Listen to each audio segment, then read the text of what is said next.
You know, American history is absolutely packed with famous firsts, right? But some of the most important stories, the ones that really laid the groundwork, are the ones we barely ever hear about. Today, we're going to dive into the incredible life of a man who wasn't just a survivor and a scholar, but was actually the very first rabbi to serve in the Americas, Isaac Aboab Fonseca. And just so you know, this explainer is based on the amazing research and publications from the soysephardi.org portal, which is dedicated to keeping Sephardic culture and history alive. So let me just ask you straight up. If you had to guess who the first rabbi in the Americas was, who would you say? It's a question that sends us spiraling back almost 400 years, and not to New York or Philly, but all the way to the coast of Brazil. And the man right at the center of it all is Rabbi Isaac Aboab Fonseca. But see, to really understand his journey to the New World, we've got to understand the world he was born into. We're talking about a world of persecution, forced conversions, and a faith that had to be lived out in the shadows. His story isn't just about leadership. It's a story of pure survival.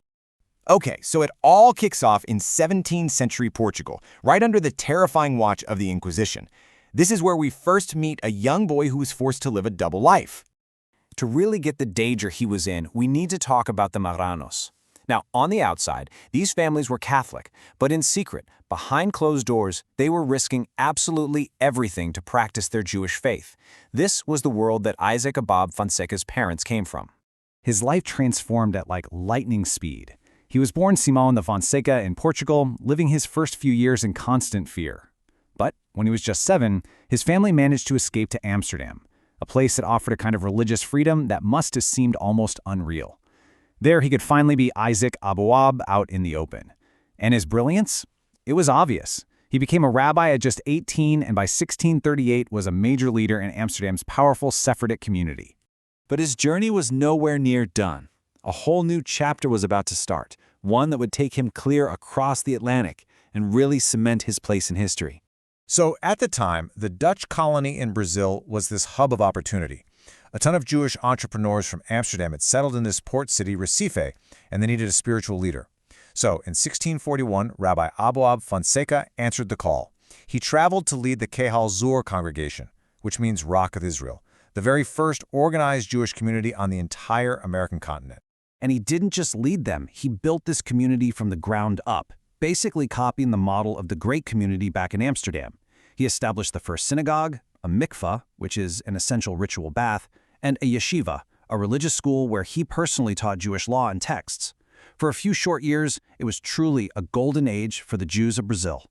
But this Jewish paradise they had built in the tropics? Yeah, it was tragically short-lived. The political winds in Europe were shifting, and war was on its way to Brazil. The change was just night and day. Under the Dutch, the community had freedom and prosperity. But in 1645, the Portuguese started their reconquest, and they brought the dreaded Inquisition right along with them. For the Jews of Recife, it was like their worst nightmare coming back to life. Their choices were brutal: convert or get out. In January 1654, Recife fell to the Portuguese. In all that chaos, with people just scrambling to escape, a small group of refugees set off on a journey that would literally change history. And that number you see? 24. That's how many Jewish refugees fled the collapse of their community. And here's the wild part of the story. In this incredible twist of fate, the destruction of that first community in Brazil directly led to the birth of another one. Those 24 refugees, after a long journey, eventually landed in a small Dutch settlement called New Amsterdam, which, you guessed it, we now know as New York City. The legacy of Recife had found a new home. So what about Rabbi Aboab Fonseca? Well, he managed to get out safely and make his way all the way back to Amsterdam, where, it turns out, his leadership was needed more than ever. When he got back, he was made great rabbi of the entire Sephardic community. But this was no quiet retirement, not by a long shot. He immediately found himself smack in the middle of two gigantic spiritual and intellectual crises that were shaking the entire Jewish world.